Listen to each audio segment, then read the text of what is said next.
Hello, everybody, and welcome to our second to last installment of our 2024 preseason power rankings. Where today we're going over who we think is the best team in the NFC, the Detroit Lions, a team that, after years of mediocrity, years of being one of the worst franchises in the sport, they get Dan Campbell, they get Ben Johnson, they get some real star players, star talent on this team. And they've turned into what we think is a juggernaut, which a team that should, in my opinion, be representing the NFC in the Super Bowl this season. I think that's their ceiling. I think their ceiling is winning the Super Bowl. There's a lot to get into. There's a lot of great players and great coaching to get over. But, Pat, what do you think about this? I think this team is downright spectacular. And I'm going to say something that I don't know how many people will agree with, but this is my one. Like, if this was just my ranking, it would be my one. The Lions are good, man. They are good. They have so many pieces, and they had weaknesses last year. The secondary wasn't too good. Now the secondary is a lot better.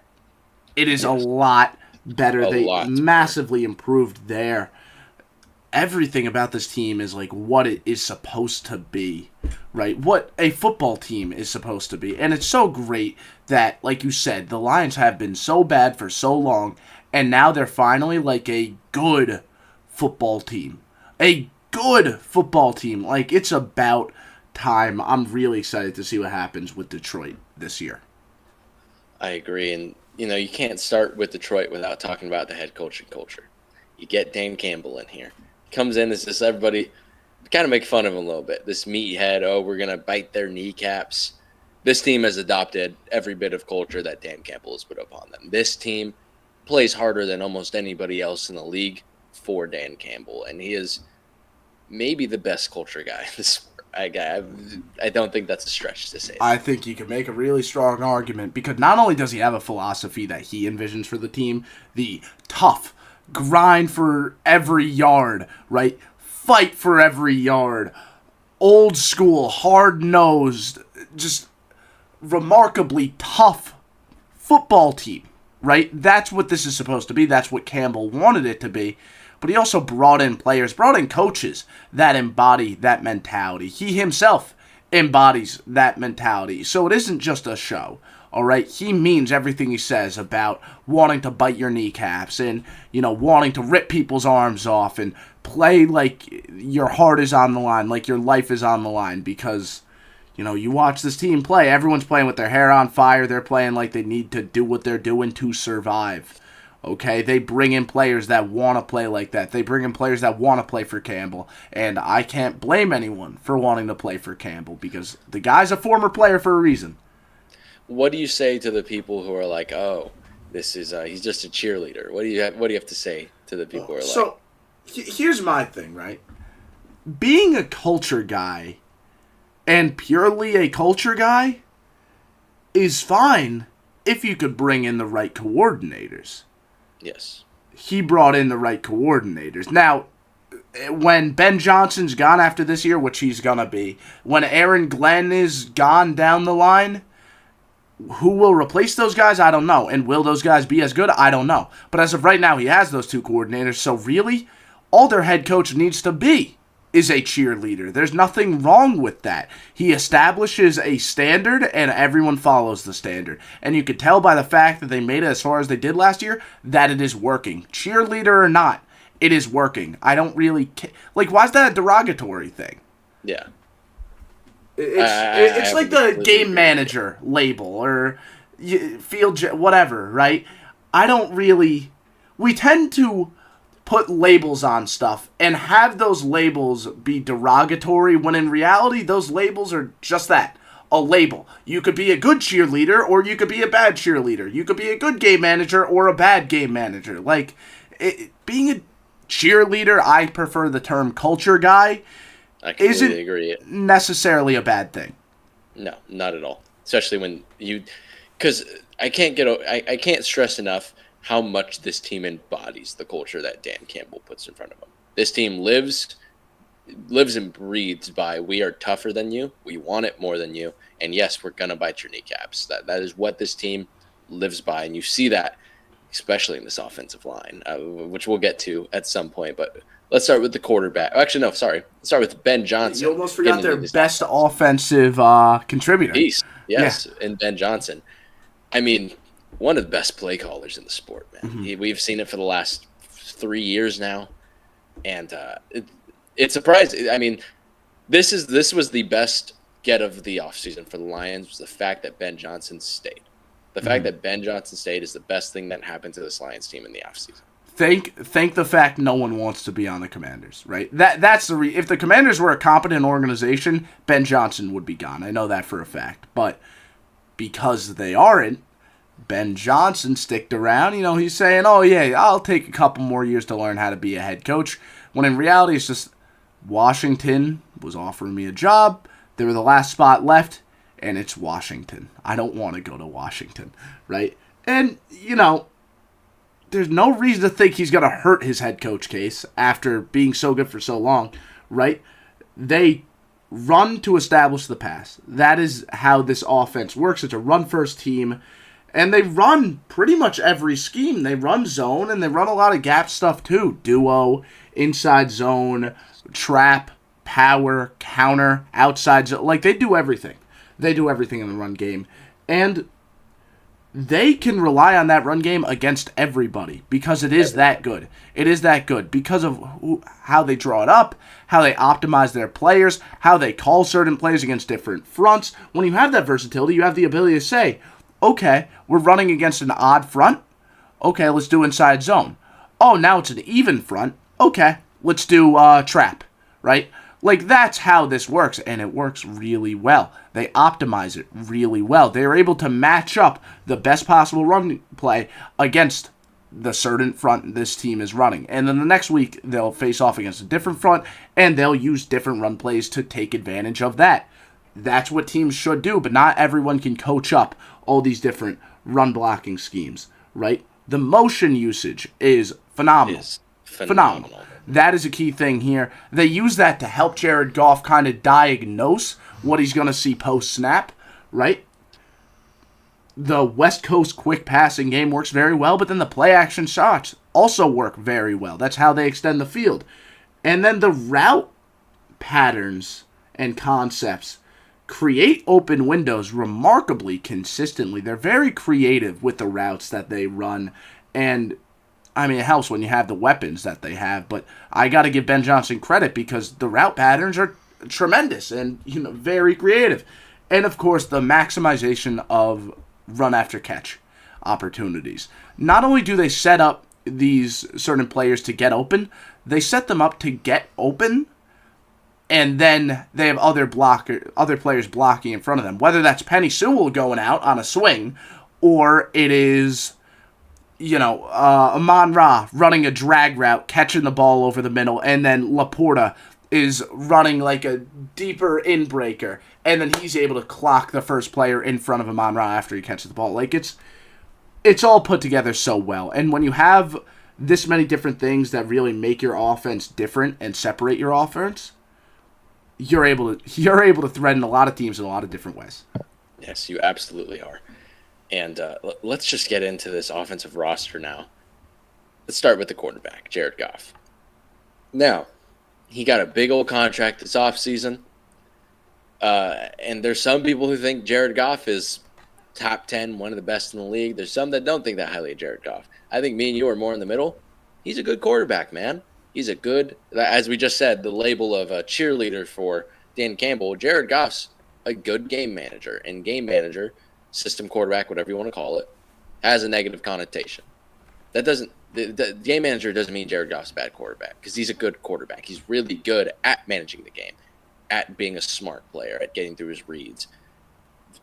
Jared Goff's a good fit for this offense, and it's a lot of money. It is, but every quarterback's going to be a lot of money in this day and age. That's just how it is. I think Jared Goff's in for another pretty big season with this Lions team. When you have a Ben Johnson, if your quarterback can just execute, you're just fine.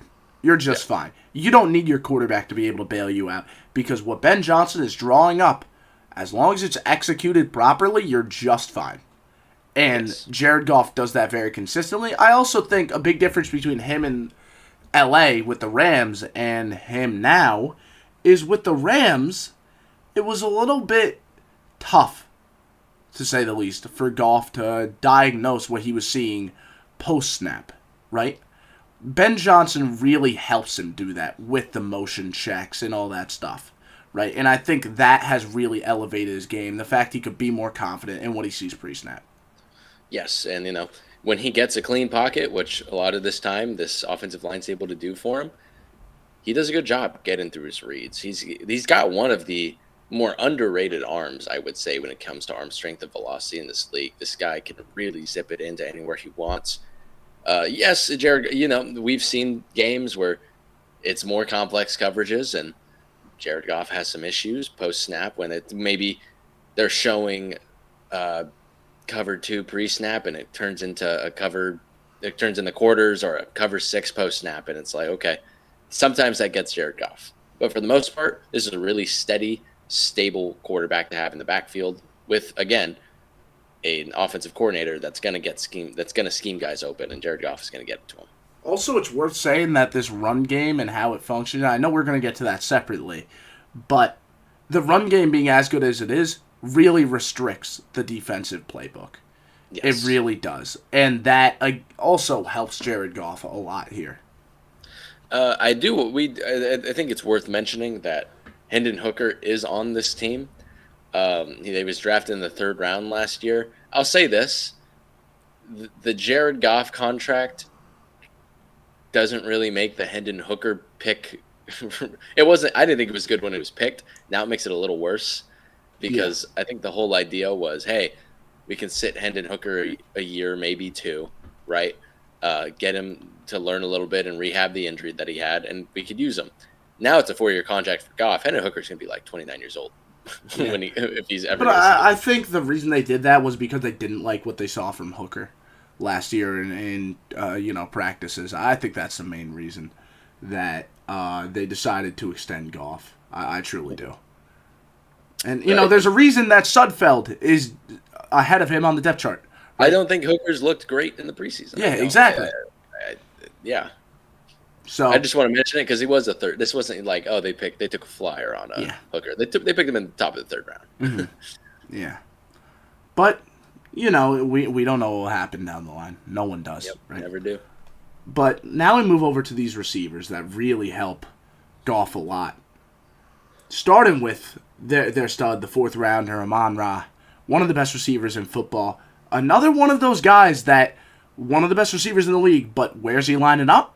In the slot, right? And it's a very common thing because you get the most out of your receivers when they're in the slot. As long as they can block well, which he can. And very well. Yep. Amon-Ra embodies, he's one of the pillars of this team, of that culture that Dan Campbell wants. He embodies the I'm tougher than you, and you're gonna deal with it. He's great at catching up in the middle of the field. He's great at taking contact. He doesn't hear footsteps. He's like, cool, I'm catching this regardless. Really fantastic hands, fantastic route runner. As we said already, he prides himself in blocking in the run game for his guys.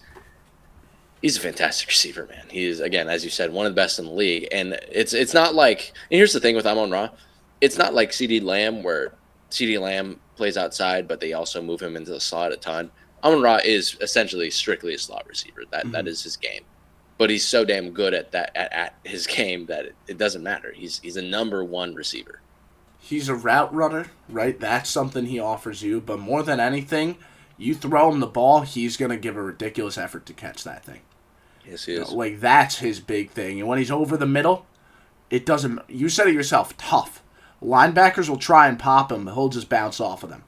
Right? Bounce off. Great after-catch player, too. Very, very impressive player. One of my favorite players, too, mainly because he's one of the guys who I evaluated, was big on. We talked about Xavier Hutchinson. We talked about Rashad Bateman. We talked about some of these receivers that I was big on, and they really disappointed me. Every year there's one, right? A.D. Mitchell was probably going to be the big disappointment this year, right? Every year there's one receiver in the draft class that I'm big on. He's supposed to be a later round pick, but I think he is in that top 5, top 3 in the class. Amon-Ra is that guy for me. He was that guy in that 2021 draft class, And he's the only one of those guys that have proved me right.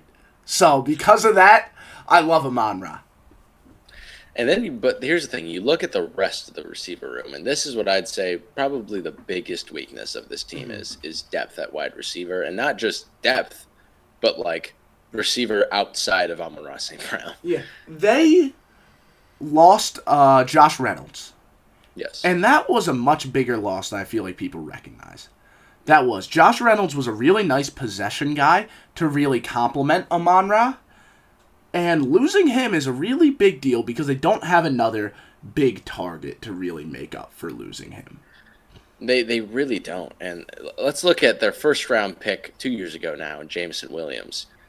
Hasn't quite worked out, and not just because of injuries, but his play on the field just also hasn't been anything special. He's been a deep threat. He's had his big plays, but not first round pick worthy. You know what I mean? And maybe he puts it together this season. I would hope so. It would make this offense even more explosive and better than it already will be. But so far, I tend to lean that Jameson Williams isn't really going to pan out after what I've seen so far. And it's not just like he's not awful. He can run routes. He's fine at it. He's got all that speed. But it comes down to he doesn't have the best hands in the world.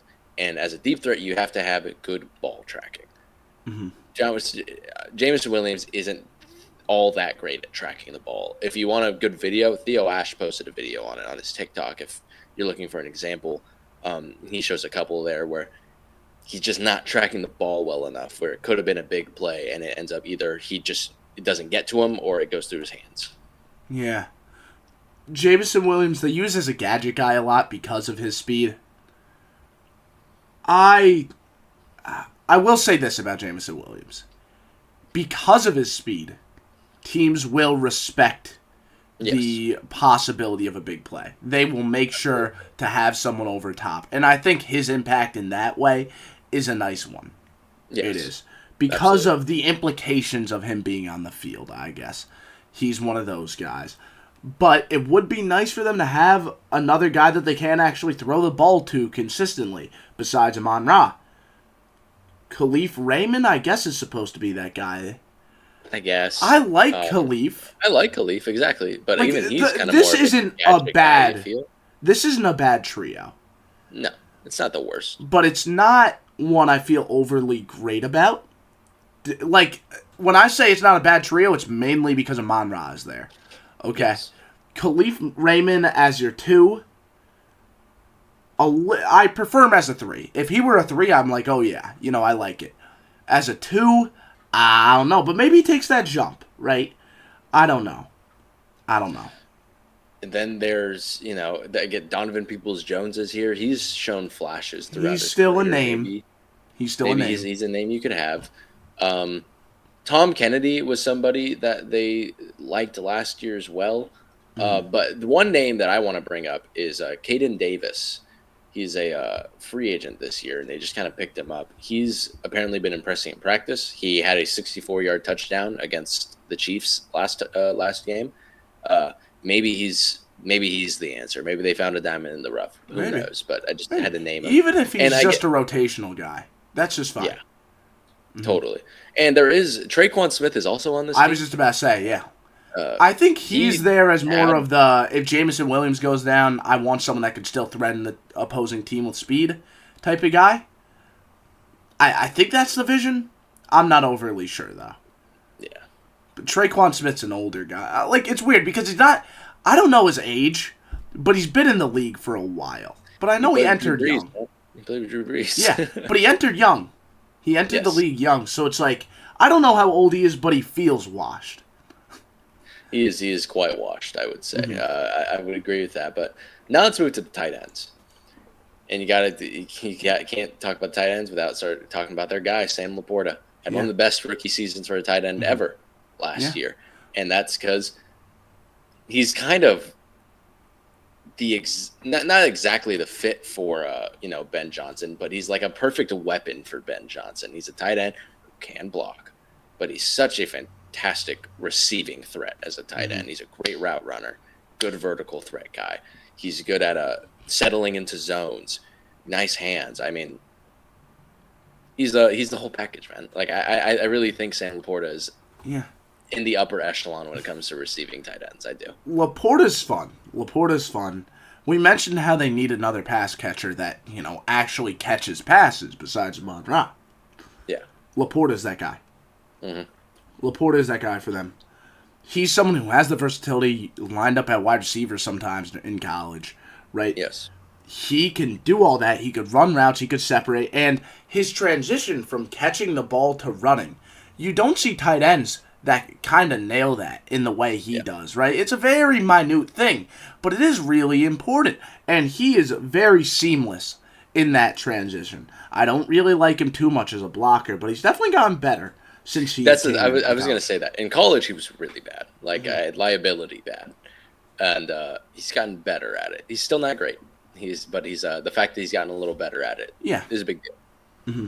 He's someone who is going to contribute a lot as a pass catcher. Will make plays after the catch. Will be a touchdown machine for years to come. Good route runner. Too fast for linebackers. Too big for corners type of situation here. I'm a big fan of Laporta. And then after him, you have more of that traditional blocking tight end in Brock Wright. Yep.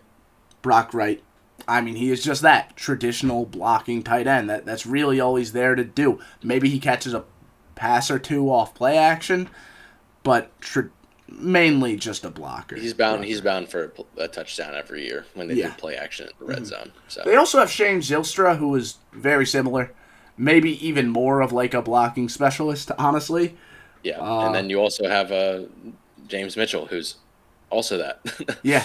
So it's Laporta as that jumbo slot, and then after that, it is just inline blocking tight ends. That's all. My phone with my notes just fell off the charger. I have the magnetic charger, and I just accidentally banged it a little bit.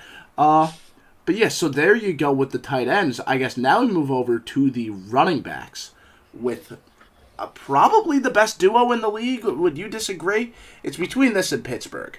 But Pittsburgh just lost their guy for a couple weeks. I would still say the Lions are the best duo in the league because they complement each other so well. Yeah. You got Jahmyr Gibbs, who is more of that scat guy, right? More of that pass catcher, more of that get him the ball in space type of guy. Although, ever since he came out of college, he's been much better at taking contact and staying up and running through he's been a lot better at that. And the Dave Montgomery is more of that bruiser. What's the nickname they thought of? It's like Rhythm and Bruise or something. I don't know. I hadn't heard that. Oh, it's something that plays off like the Detroit Jazz type of thing, right? Because Detroit is like where Jazz came along. I'm gonna get that nickname really quick, but it's like they named one of them after more of like the smooth part of Jazz, and then David Montgomery is more of like the ferocious, area of Jazz. And I think it's a perfect way to phrase it, right? Because it is the lightning and thunder type of duo, but we've said that so many times they tried to think of a new name for it. But yeah, these are two backs that I absolutely love, without a doubt.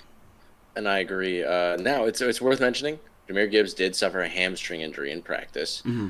Will that persist throughout the season? We sure hope not. But hamstring injuries are tough on running backs, so there is a chance to see him go down. Maybe it's lingering and he's not quite himself. It's just, we're not saying that's going to happen, but it's something you have to worry about and something you have to think about. Because, again, hamstring injuries are really hard on running backs. They just are.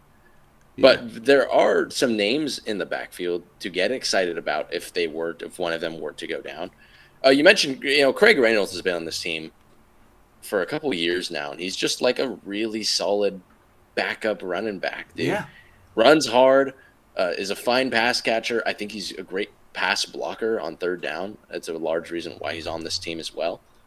And then you have Sion Vaki, who they drafted out of Utah, and this is the definition of athlete. So Zion Vaki, if I'm not mistaken, it might have been the other way around. I have to look it up, actually. But if I'm not mistaken, he played safety for Utah. Then they had a bunch of running back injuries, and they were like, okay, you're going to go play running back now. And he looked good, and that's what he was drafted to be, a running back on this team. But I think he's going to do I think he's going to line up all over. I think he's going to be a special team sergeant. I think he's going to be doing a lot of stuff. A lot of stuff, including lining up in the backfield. But I could also see him lining up in the slot or outside at receiver, and they get him the ball in space. They might line him up at safety, man. Like, Yeah, You don't know. And then, well, defensively, I think they're going to line him up everywhere too, right? Yeah. I just looked it up. It was rhythm and bruise, which I guess are two like jazz terms, right? Very cool. Yeah, Jahmyr Gibbs being rhythm and David Montgomery being more of that bruise, right? So there you go. You learn something new every day. But part of the reason these running backs are so effective, whether it's Jahmyr Gibbs, David Montgomery, Craig Reynolds, or it could even be Jamar Jefferson, right? Part of the reason they're so effective is this offensive line. These guys up front. Animals. Probably the best O-line in football. I was going to say, is it wrong to say this is the best offensive I feel line confident in it, right? I'm very confident in it, too. The Lions, man, you look at every spot. Every single spot. They lost Jonah Jackson, which sucks. But they replaced him with someone I think is better, right, in Kevin Zeitler. Yes. It's going to be Absolutely. damn good. And then they're deep, right? They love to put Dan Skipper out there occasionally as like a sixth lineman. What's the old I declare eligible himself? Yeah, well, exactly. That. But they'll line up in like unbalanced and put him out there. Like, they like to do that type of stuff. But still, we'll start with the left tackle. The starting left tackle, Taylor Decker. Taylor Decker is very similar to Jake Matthews, as I would call it. You know what I mean? On Atlanta, how we talked about him. In the sense that, like, he's not an elite left tackle, at least not anymore. He's not one of the top in the league, but he's just really solid, and he gets the job done. Particularly as a he does it for both. He's just a good run blocker and pass blocker. I would say he's probably a better pass blocker at this point in his career, but he's just a really solid left tackle to have. Mm-hmm. Yeah, I mean, I would definitely say he's better than Jake Matthews, but he is very similar in the sense of, like, he's not going to flash too much. That's really is just there, going to do his job. I would say he's like a borderline top 10 left tackle. Very, very good. Very good player, very consistent player that you could rely on constantly. And Graham Glasgow is when you start to get a little bit more to like those knock people on their ass and like watch them cry type of people here. Graham Glasgow eats kneecaps, man. Like he likes killing people. That's what he does. Good pass blocker. But he loves run blocking, and you could tell on the film, right? He is going to pull, knock people down. He's going to down block, knock people down. He's going to pass set and knock people down. Like, that's what he does. And then you have Frank Ragnow in the middle, who, when healthy, may be the best center in football. Maybe. There's a lot of names out there now. Mm-hmm. But now the crown is for the taking. Without Jason Kelsey in the league, the crown is for the taking. Right?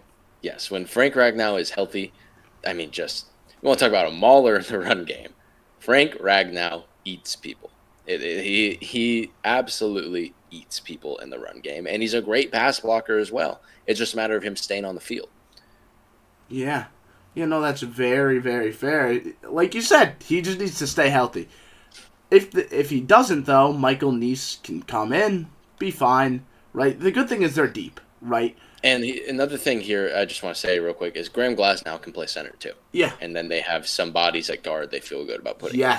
Yes. One of those guys is their backup right guard, Christian Mahogany, who I'm a fan of. Way too late. Yes, way too late. Way too late. Now, he is currently injured, but still a very good rookie. I think as Kevin Zeitler gets older, he's going to be someone that you might put in later on. But speaking of Kevin Zeitler, let's talk about the man himself. For a while, he's been, like, the best pulling guard in the league. Like, for several years. Is he the best pulling guard of the past decade? Probably. I don't see who else you would say, right? He, of course, is known way more for his pulling than his pass blocking or his run blocking as, like, a straight-line run blocker. But that doesn't mean he's bad at that stuff. Like, he's still good at it. But he's another guy, just like Glasgow. Knocks you on your ass, punches you. He plays tough, physical, dominant football. Embodies the culture that Dan Campbell wants in his offensive line. Exactly. And then we move over to the best lineman in football. Penei the Sewell, best lineman in the the right league. tackle. Yes. Yeah. I remember coming out, man. There's everybody who was saying, this is generational tackle prospect, and they were correct. Yeah. It's so funny. We've got the argument of should we get Jamar Chase or Penei Sewell, and both of them have turned out to absolute studs. But I would even say Penei Sewell was the better player of the two. He is the pinnacle of offensive linemen. The guy's huge. The guy is 6'5", 340 pounds, and he runs like a linebacker, man. You get him out in a space on a screen, he's going to go kill somebody. And the thing is, they do that a lot. They get him out there in space a lot, even if it's just a simple pass, right? If there is like a swing available or the running back going out to the flats, sometimes they'll just have Sewell kind of leave pass protection, and in case they throw to the running back in the flat, then Penei Sewell will just casually throw a corner out of bounds, right? And you see that constantly when they're running outside zone to the right. Oh boy, because again, when Penei Sewell meets smaller man gets put on a highlight reel. That is what happens, right? And even against bigger men, Penei Sewell makes them look small, right? Sewell's ridiculous. And then if you want to, hey, it's the same thing in pass protection. Good luck. Good luck getting past Penei Sewell in pass protection because he's not just big and athletic. His technique is stellar. His punches are perfectly placed. The footwork's, good luck.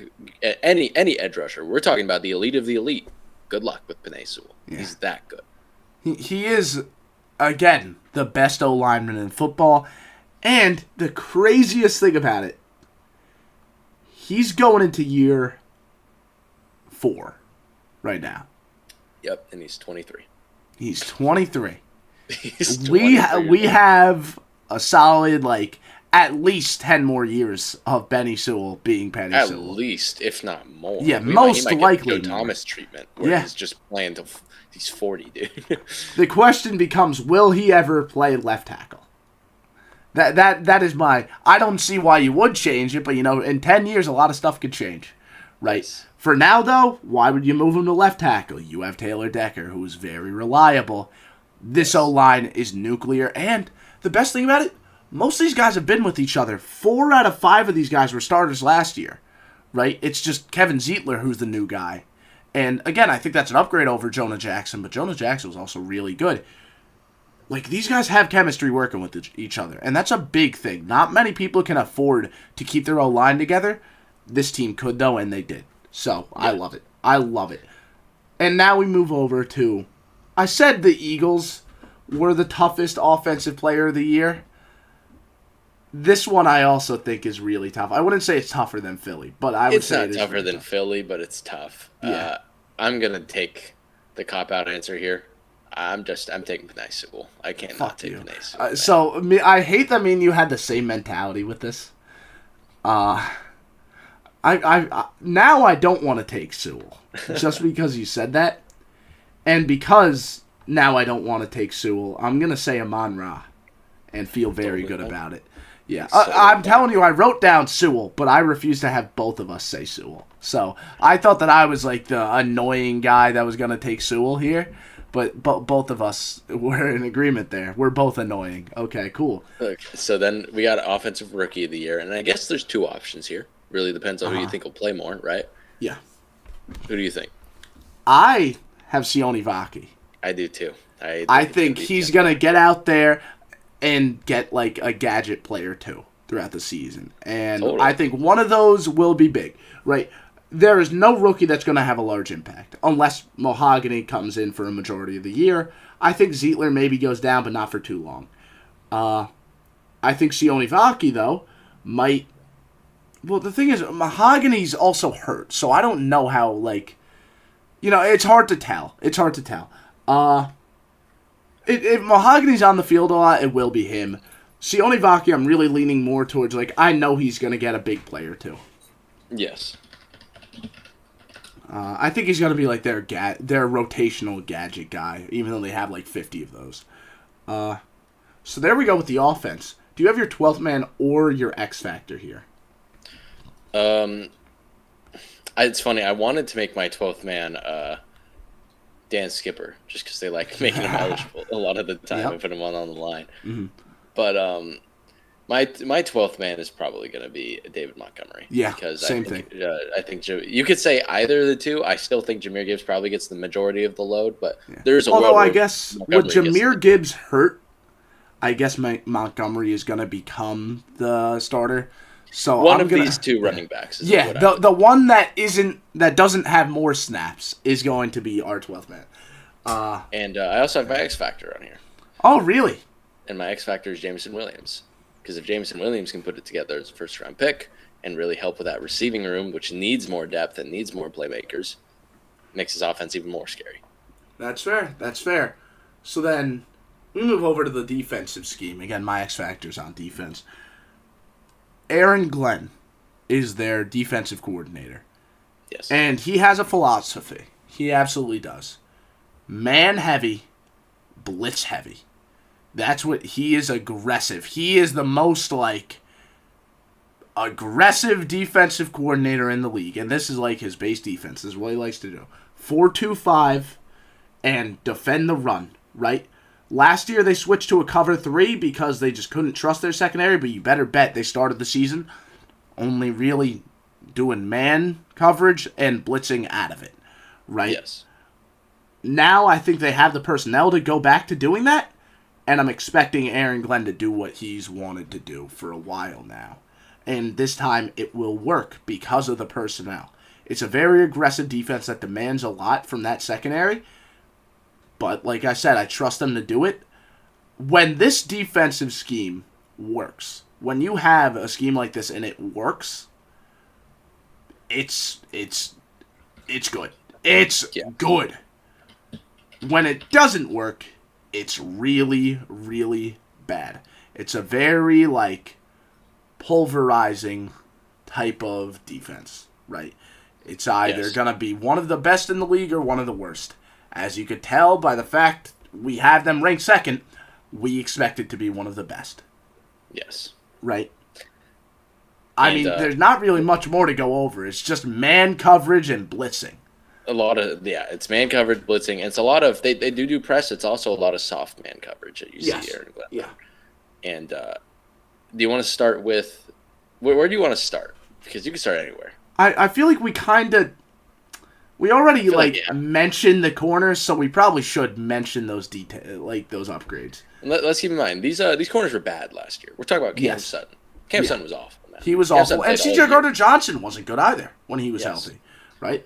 And but now there's some things to be excited about. And you start with their number one corner, a guy they traded for in Carlton Davis,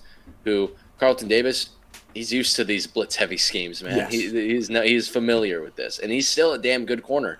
I thought so at least. Well, so maybe he regressed a little last year. My thing is he has always played in a tougher scheme, and because of that he's executed well in that tougher scheme. However, he did allow 500 yards in each of the past 3 seasons. So I don't know. I think again his familiarity with the scheme is a good thing. He's a starter. I wouldn't be overly excited about him, but I trust him to execute it, and that's more than I could say about the guys last year. Yes, I like him a lot more than the guys last year. So, and then their first-round draft pick in Terrion Arnold. Mm-hmm. I mean, I didn't have Terrion Arnold as my number one corner. I had him in my top 5. I think he was 3 or 4 for me. But this is the perfect fit for Terrion Arnold, in my opinion. For a team. I really liked him in soft man coverage at Alabama, and I think they're going to run a lot of that. And Terrion Arnold also embodies the whole kneecap toughness play stuff, man. He's an athlete. He'll come downhill and he'll tackle. I love the fit of Terrion Arnold here. I think it's perfect. I know Terrion Arnold is going to be good in this league. I know it for a fact. I just question how good, right? Mm-hmm. He was my number 2. I compared him to Jair Alexander. I think he reminds me a lot of him in terms of how good he is at matching people. There's always a need for guys like him that match people that well. He has the physical traits to become one of the corners, one of the premier corners in the NFL. Will he do that year 1? For me, that is a question. But I could absolutely see him as the best corner on this team. That's what I expect. He can absolutely do that. And then there's a little more depth than last season where you have Emmanuel Mosley is hurt, but Emmanuel Mosley's on this team. Emmanuel Mosley can still play some ball. Yeah, he was there last year. He wasn't too great, but again, he's the third corner, right? Yes. Yes, exactly. Yeah. And then you have Ennis Rakestraw, who they drafted in the second round. I wasn't a big Rakestraw draft guy. Either. But he looked good. He's looked good in the preseason. So. Yeah, that's true, and it's a good scheme fit, right? They ran a lot of man. Him and Abrams Drain ran a lot of man. That's what they're doing here. And he has the speed to, match guys. For me, it's more about, okay, let up the big catch. Just tackle him after. Yeah, that's all. That's all I ask. You're going to allow completions. Just get the tackles, right? And he's listed as a safety, but he's the nickel. Yeah. Brian Branch. Mm-hmm. Brian Branch is one of the very best nickels that we have in the league. Mm-hmm. He was last year as a rookie, and he's only going to get better. He's a player that I thought he should have gone in the top. I was huge on Brian Branch. I thought he should have gone in the top 15. But that's just because teams maybe don't value safety or nickel as much. As they should. As they should, because we think nickel's the most important position in the secondary. Yeah. Especially with how much these teams run 4-2. And, you need a good tackling nickel and a good coverage nickel. Brian Branch is both of those. For someone like Aaron Glenn to want to run a 4-2-5, you have to pretty much have a linebacker as your nickel. Because his top priority is defending the run. That is what he bases his defense around. Yes. So the fact he's willing to run a 4-2-5, that tells you how good Brian Branch is as a nickel. Yes, Brian Branch single-handedly destroyed teams last year, man. Mm-hmm. Flying downhill, tackle after tackle, fantastic in coverage.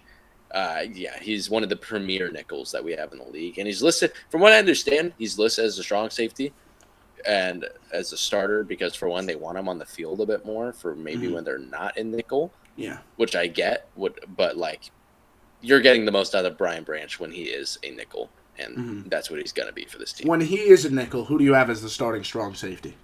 Probably Efite Melanfonwu. Yeah. He was good last year. Yeah. He was good.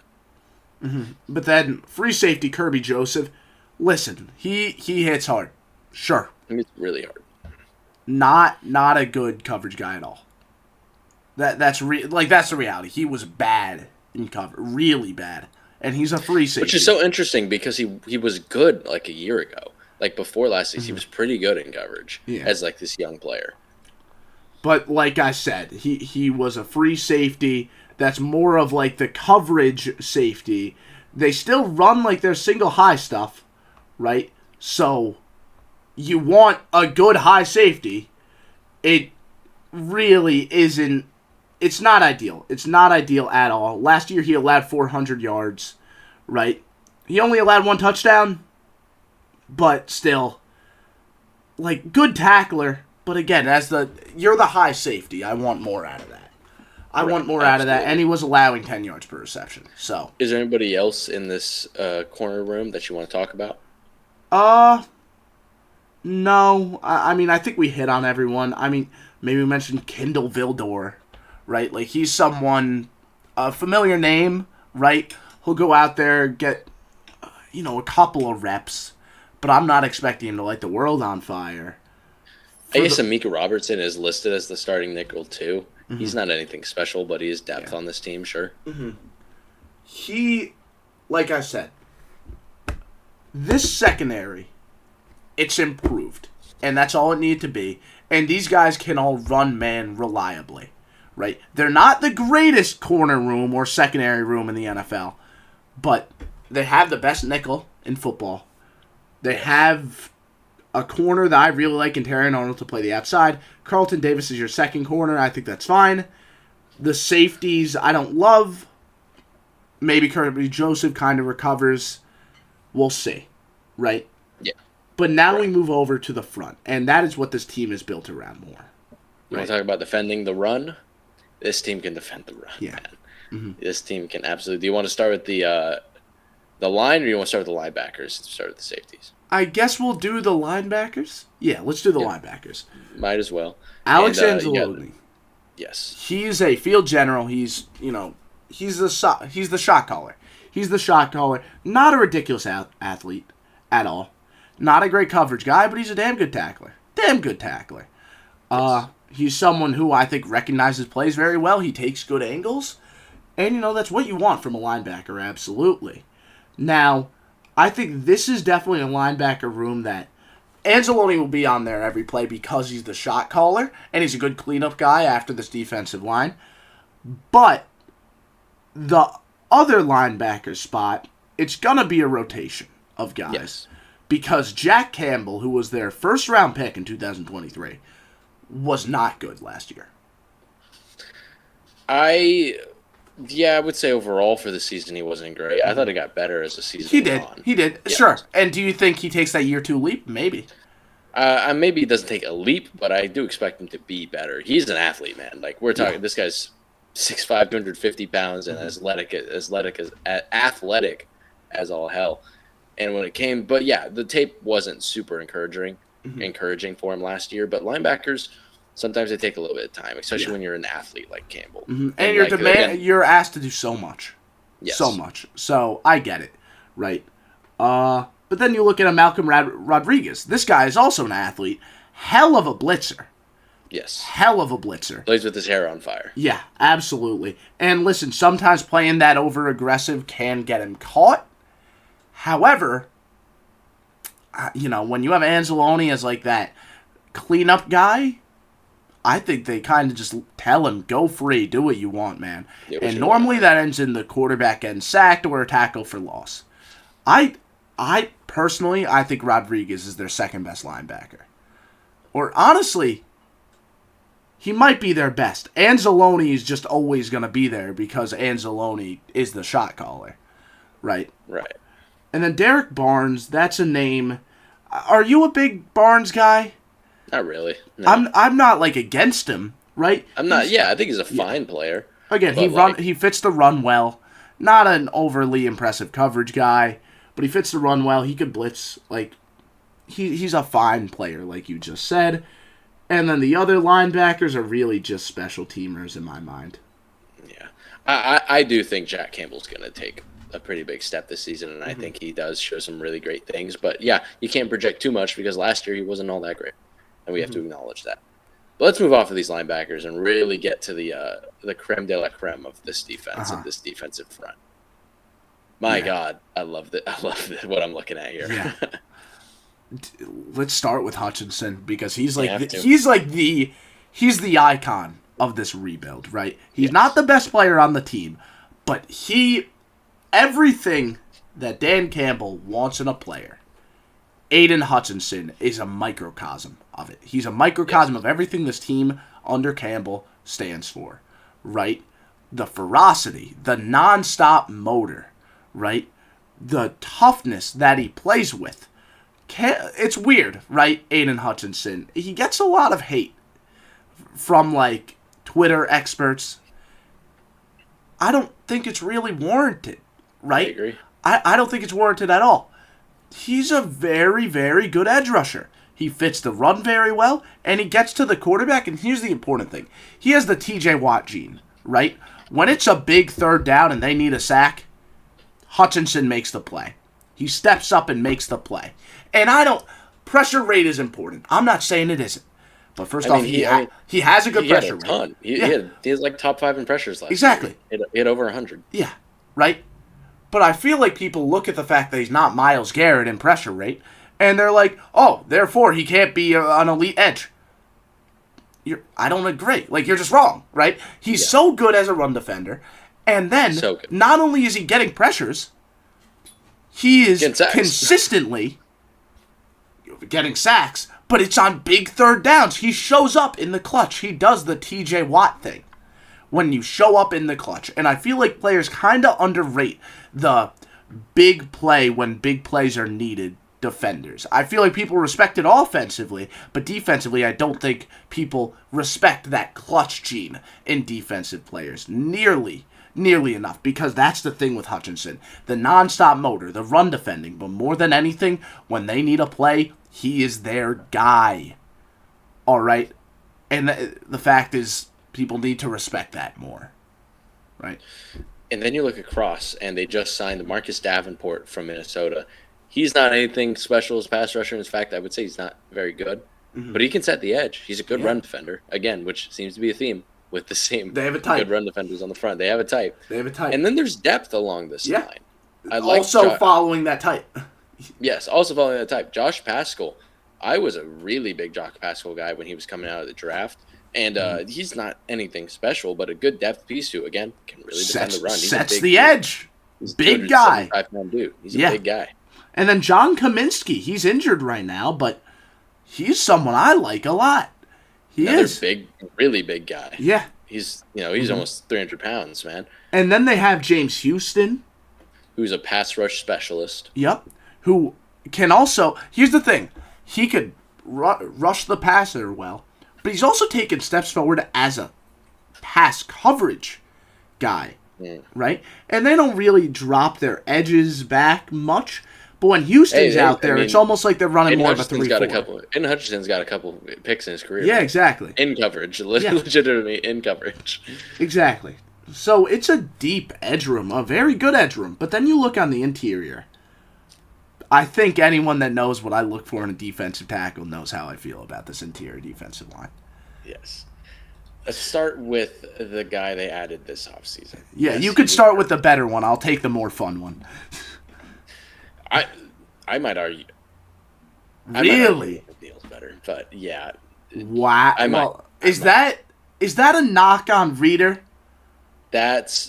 Or is it a compliment to McNeil? That's a compliment to McNeil and an acknowledgement of the fact that Reeder was hurt, so you kind of have to take a little bit of that. Okay, that's fair. Fair. But DJ Reeder, man, if you know anything about me, I might be the biggest DJ Reeder fan on the planet. Mm-hmm. DJ Reeder was so unbelievably good against the run with the Bengals. They built essentially that defense around the fact that DJ Reeder could handle 3 guards, could handle 2 guards and a center in the run game. Just unbelievable run defender. And he also was effective in the pass rush too. This is yes, here's the thing. He got injured. He's getting up there in age. Can he return to form? I have no reason to believe he can't because he did it before. So I think adding DJ Reeder to this defensive line, oh my God. And the fact that they're going to be in this nickel 4-2 front a lot, I mean, you need someone like Reeder. And Reeder's going to help out these linebackers behind him so much because he eats these offensive linemen. Yeah. And then you put that right next to Aleem McNeil, who also eats offensive linemen, right? Yes. I mean, do they really need to be? I feel like they could be 3 down, don't even put outside linebackers on the line of scrimmage, and then they'll be able to 3v5 the entire opposing offensive line on like a consistent play-by-play basis, right? Yes. And the thing with Lee McNeil, too, is he's also really talented pass rusher. I really do think that. Mm-hmm. And I would love to see him take that one next extra step because there's more to him. There's more to Lee McNeil that he can unlock, and I'd love to see him take that extra step too. Yeah. But then there's depth. Levi Owens-Zerike is a fine player, man. He's good depth to have. Also a good run defender. Mm-hmm. And they drafted Mekhi Wingo. Mekhi Wingo is a small guy. He's 6 foot, 291 pounds. I think he's their 3rd down specialist type of guy here. But he is a great pass rusher. He was in college, and I would love to see him. Maybe they take Reeder out, give him some rest. Maybe it's 3rd and 10. They're like, Reeder can come out, rest those legs up. Mekhi Wingo, he might stand up and rush over guards, man. Why not? He's quick. He's got good hands. He's got good pass rush moves. I like Mekhi Wingo. Mm-hmm. Good late round pick for him. Yeah, it's a damn good defensive front, especially with their defensive line. Like, that's the highlight of that defense for sure. Now we move over to Defensive Player of the Year. This is tough. This is really tough. But I'm curious what your pick is. I know who I'm picking, and I have a feeling you might be on the same track, but I don't know. I am going to go with Aiden Hutchinson here. Okay, I went with Brian Branch. Okay, very cool. I am going to go. Okay. Mm-hmm. 2 good picks. We're good. We feel good about those. Yeah. So. Well, both of us picked each other's fan favorite player. So, there we go. Yeah. That's what we did. Defensive Rookie of the Year. This one's obvious, no? Yeah, it's pretty obvious. Yeah. Maybe Annis Rakestraw lights the world on fire. You know what I mean? Maybe. But it's going to be Terrion Arnold, in my opinion. Possible. I mean, I don't know. Like, and it's the NFL, man. Anything can happen. Yeah. You said your X factor was on offense, right? You picked it. Yes, I have nothing. It was Jameson Williams. Yeah. Yeah, it was Jameson Williams. Yeah. Who's your My X factor is Terrion Arnold. I There think you he's go. going to be good, but like I said, my question is, how good will he be? Can he lock up Justin Jefferson? We'll see, right? If he can, good luck, NFL. Yeah, exactly. But the fact is, there is a world where that happens.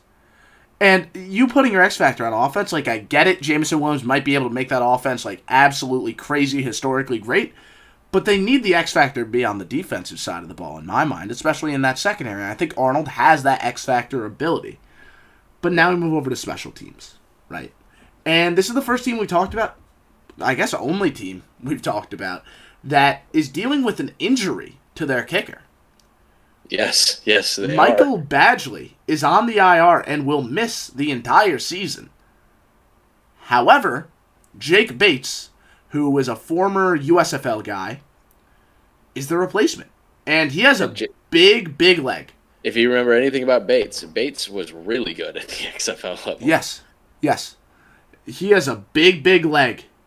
And even if you look in the preseason game he played during the weekend, 55-yarder. He missed an extra point, but they made up for it with a clutch 37-yarder.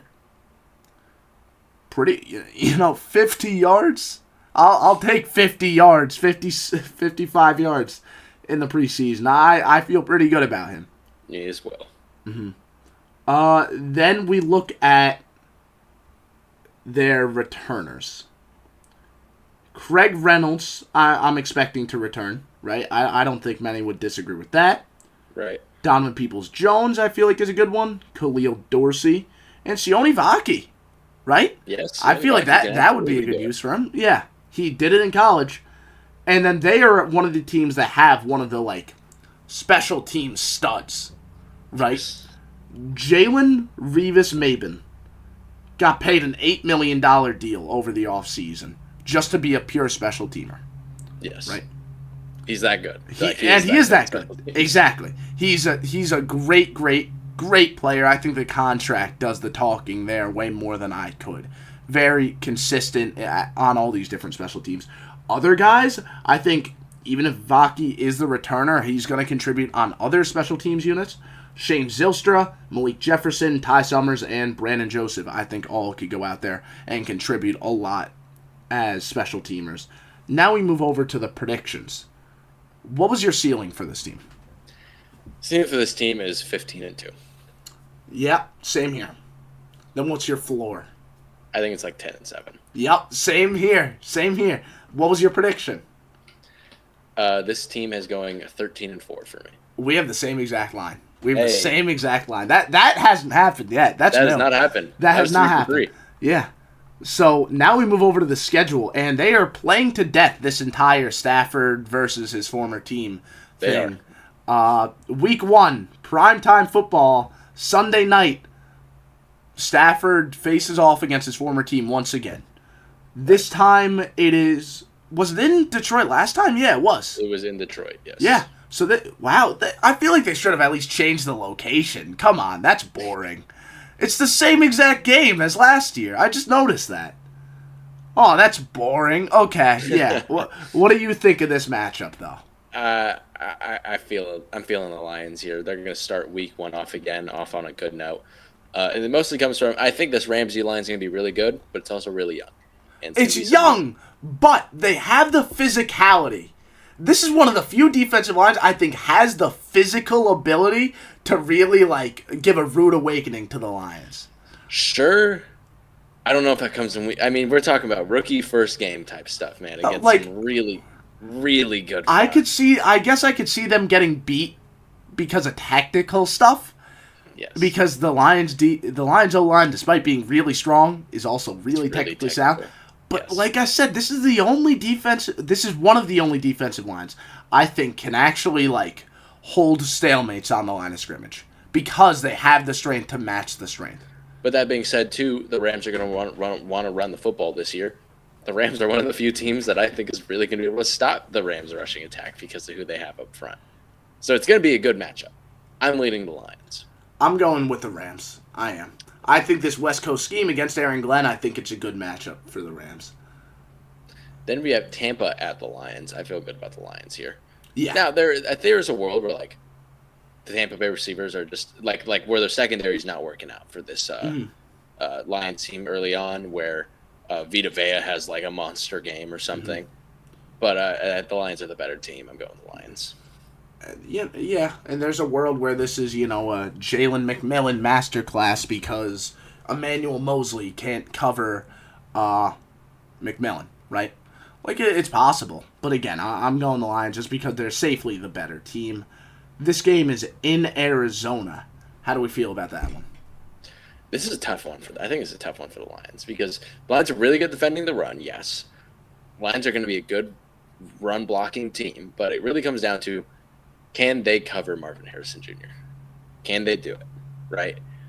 Is that going to be able to happen? I think there's a world where Marvin Harrison has a good day, but they still win. Yes. Oh, I agree because the Jared Goff should be able to pick apart. Ben Johnson should be able to pick apart this match quarters. Mm-hmm.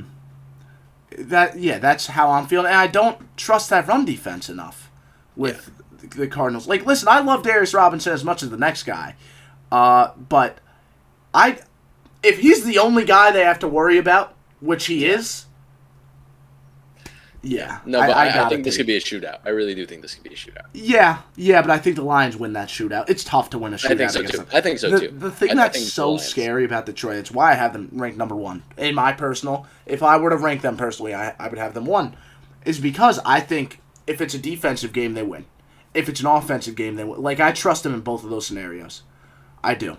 Like, I trust them in a shootout. I trust them in a moderate scoring game. I trust them in a tough defensive game. I trust them in cold weather. I trust them in warm weather and they have to pass the ball. Like, I trust them in all these different scenarios, and that's the big advantage for them. Seattle. I completely agree. Seattle, this is a Mike McDonald defense. Prime time, still kind of getting to learn. I don't know. I don't know if this Seattle defense is going to be quite clicking. I like how Seattle's offense matches up, though. I do, too, though. I was going to say DK Metcalf, Jackson Smith and Jigba, Lockett, Jake Bobo, Yep. This should be a good game on primetime, but I trust this team. I think this offensive line is just a little too good. I think they're going to run the ball on Seattle. I think Seattle might go ahead and take this. Ooh. I do. But then we got the bye week, then Dallas. I feel so good about Detroit. I feel so good about Detroit here. Yeah. Like, how's Dallas going to defend that run game? They won't. Can't. That's the answer. Won't.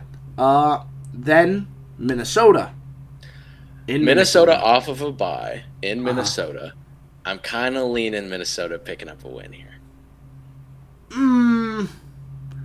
I don't know. I think, maybe Flores can really get to Goff. Flores might be able to get to Goff.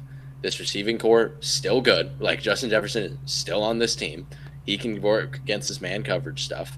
And do the Lions have receivers that can take advantage of the weak secondary here? They have Amon-Ra St. Brown, but Flores is going to know that they have Amon-Ra St. Brown. Is going to game plan for that. I could get behind what you're saying. I think I'll take Minnesota too then. I agree. Yeah. Then the Titans. I mean, there is a world here where, like, there is. If Will Levis is good, there absolutely is, because this receiving core is like decent. It's pretty good against man coverage. But how does the Titans defense stop that Lions offense? I mean, hey, Jeffrey Simmons and T'Vondre Sweat. If T'Vondre Sweat's good, that's pretty decent in the middle there for running the ball. Right? Yeah, but then they run at the edge. Sure, but you can we'll see. I'm just saying it helps when you have a Jeffrey Simmons. No, it helps. But I take the Lions here. I take the Lions here, absolutely. But I'm saying there is a world where, like, and plus they have the secondary to, like, really. That's true. Yeah, McCreary. Okay, I could get behind it. I'm still going Lions. I'm just saying, like, there is a. Yeah, world. no, I could see it a little bit more now. Thanks for clearing my vision. Then Green Bay. I think they're going to split. I'm going to take Green Bay at home. That's fair. I think the Green Bay Detroit matchup should be really interesting because Green Bay's D-line is killer. Like, it's going to be tough. It's going to be tough to run the ball on them. But at the same time, if anyone could do it, it's Detroit. Yep. Right? And then I look at I guess Green Bay's defense really matches up well against them. It does. But I feel pretty good about how the Lions defense matches up against them. Yes, exactly. But then they get the ball out quick. Maybe not. Maybe that is. If one team were to win both, I think I would go Green Bay. I think I would too. Yeah. Then Houston. I feel Houston's coming off a mini bye. Yeah, but prime time in Houston. I do think this Lions offense can handle this Texans defense. I really do. I think they have a lot of zone beating concepts in there. Yes. And this offensive line can handle their defensive line. And I don't think they're going to try putting Stingley in the slot to guard Amon-Ra. And if they do, okay, then they're running Jahmyr Gibbs at him all game. Because you have to keep in mind, at this point, Jahmyr Gibbs is back. And he's probably back to form. And even if he's not, David Montgomery is back. Is still there behind this offensive line. Well, yeah, but I'm saying as an outside runner. Oh, yes. Yeah. Yeah, I think Detroit matches up pretty well against Houston. I agree. Yeah. But then we move over to Jacksonville. I don't think... Listen, Lawrence is going to have his days, even if he has one of his days, though. I don't think Jacksonville wins. I think Detroit wins this game, yeah. Then the Colts... The Colts could give them problems. I have the Colts winning this game. I think the Colts give this team some problems. This is a really good receiving core, really underrated receiving core, man. This is a good offensive line that's going to be able to match up with this Lions defensive line. Mm-hmm. And if AR is healthy, which, it is an if at this point, if AR is healthy, he could really do some damage on the Colts. And then you look at the Colts D-line. They could stuff the run, make it tough for Goff, and make them have to rely on him. Yeah, but it is. We have to keep in mind it is cover 3. There's a lot of zone beaters in this offense. Yep. It should be a good game. I'm gonna lean the Colts. Yeah, I probably would too. Chicago could give them problems. Chicago gave them problems last year, and I don't see why that doesn't happen again this year. I think they're gonna split. That's just me, so that's what I'm going to I might take Chicago twice. They don't match up well against their division rivals, do they, huh? Not super well. They match up very poorly against all their rivals. It's also just a really good division. So. Yeah, that's true. But still, they don't match up well against them. Yeah, that is prime time, that first game. Yeah. So, then we talked about Green Bay already. Then Buffalo. I think Detroit matches up against Buffalo pretty damn well. They're able to stop the run game there. And then they don't have the overwhelming receiver talent. Buffalo doesn't, at least. Even if the secondary is not great, to really take advantage of it in my eyes. There's a day where Josh Allen could just have a day, which happens with every Buffalo Bills game, is where he has a day and they just win regardless. But I feel good about the Lions here. Same here. We talked about Chicago already. San Francisco. I think the Lions get revenge here late in the season. Mm-hmm. I agree. Listen, they were very close to taking it last time. Yeah. And I think this being regular season, I think they're going to kill them. Yeah. That's my prediction. I think Detroit's going to walk into this primetime Monday night game in San Francisco and kill them. Yeah, absolutely. Then Minnesota, week 18. As I said, I think they're splitting. So I'm going with the Lions here. I think after riding the high of beating San Fran, they're bound to beat Minnesota. Yeah. Truly. So then, that's it. Thank you all for watching. I hope you all enjoyed. If you want more of my content, check out the description because this is going up on Dean's channel. And Dean, why don't you go ahead and close it? Yeah, well, this is my... I almost stole your outro. See, I saw you look down. I was like, oh, fuck. All right, everybody. Thank you for tuning in to this episode, the last of 2 episodes of the 2024 preseason power rankings. If you enjoyed, please feel free to subscribe to the channel, both of our channels, which you can find his in the description because he posts the odds, I post the even. We have one more video coming out. Yeah, one more. That's it. Then, like I said, we find move out over to the XFL. Who the surprise number 1 team is on this list. Please go give it a listen. It's going to be a good video. We really appreciate you guys sticking with us throughout this whole thing. We got one more video to record, which you're going to do right now. Thank you guys for watching.